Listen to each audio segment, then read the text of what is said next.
Hello, I'm Ohio State Representative Joyce Beatty.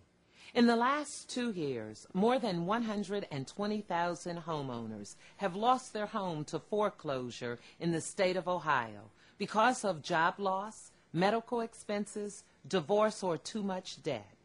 Unfortunately, Ohio is one of the national leaders in mortgage defaults, and Ohio is facing a grim future for the vitality of our communities.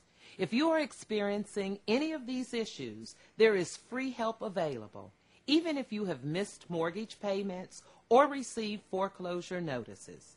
NeighborWorks America and its 12 Ohio agencies have joined together to provide 888-995-HOPE, a toll-free, nonprofit resource available 24 hours a day to help homeowners.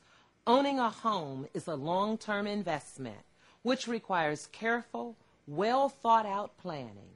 If you are considering the purchase of a home, NeighborWorks America provides free HUD-certified homebuyer education classes, which will help you become better informed before you buy.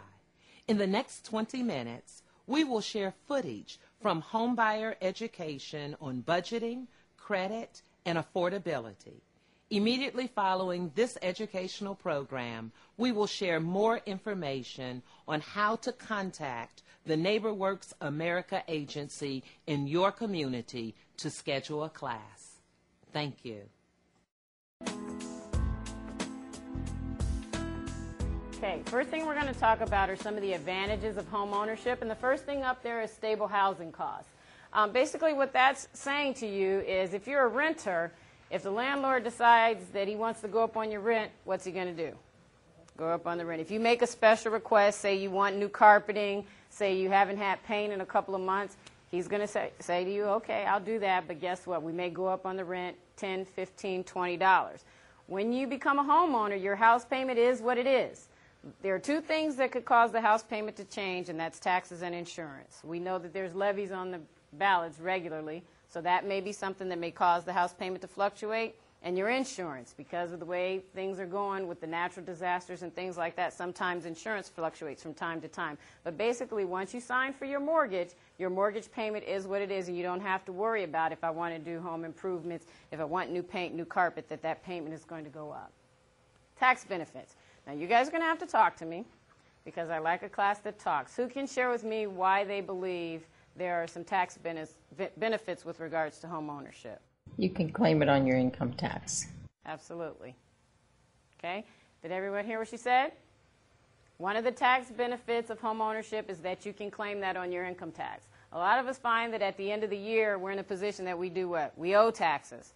Many people say, what in the world do I have to do to get out of this place where I'm owing taxes every year? Well, a lot of folks go into home ownership for that reason, because at the end of the year, once you do the itemized statement, there's a certain portion of your mortgage, your interest, that you can claim on your taxes. For the first 3 to 5 years, pretty much what you're paying is interest on that home.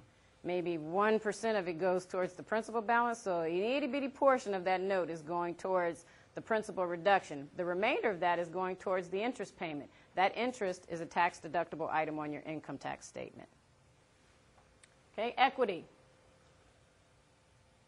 Who can tell me what equity is?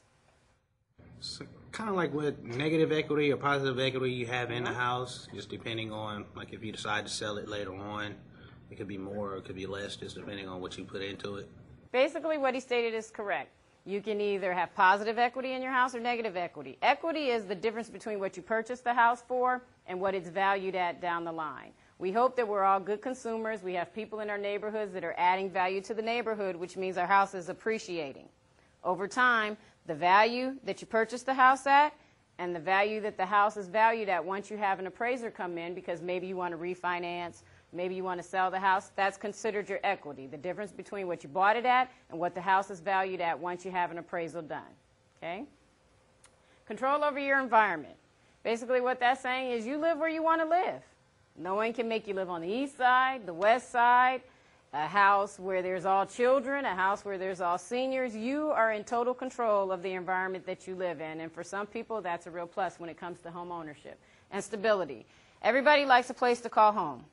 I know my husband often talks about how he loves the fact that he can hit that remote to the garage, and when the garage door goes up, he realizes what he goes to work for every day. Will we all agree with that? Okay. Some of the disadvantages of home ownerships. While cost was an advantage, sometimes it is a disadvantage, only because in some instances your mortgage payment may be slightly higher than what your rental payment is. However, that's a good thing because it's a what? It's a tax benefit now. You're building equity. So there's other things that are involved as a homeowner that aren't there when you're a renter, so that's why it's a advantage as well as a disadvantage. There's no guarantees. We all hope and wish that we're going to move into a neighborhood that is appreciating, right?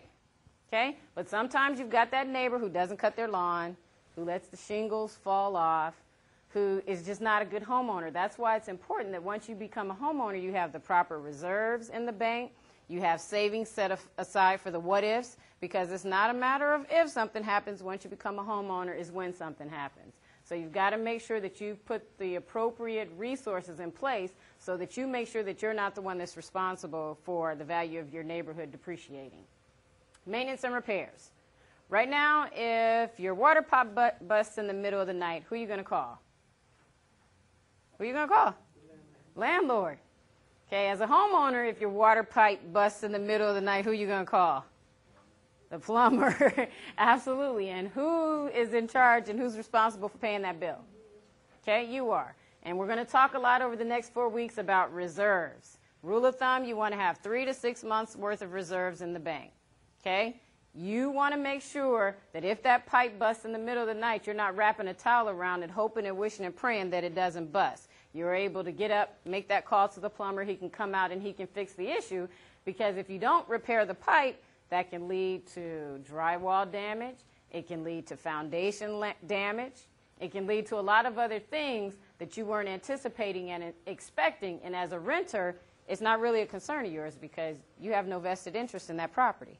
But as a homeowner, you're solely responsible, and you want your property to appreciate, so you're going to make sure you take care of home repairs rather quickly. Okay, decreased mobility.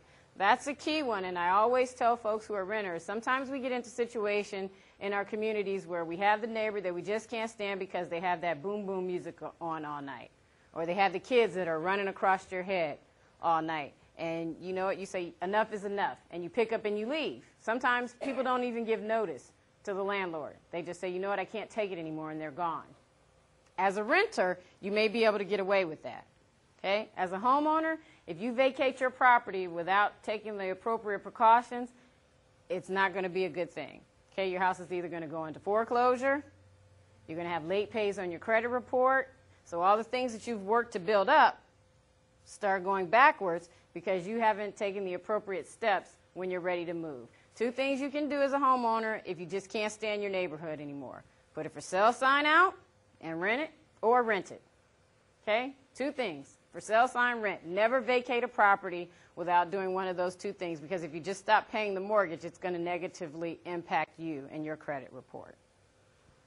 And fewer features included. We put that on there. To some people, it's not important because they just want to own a house.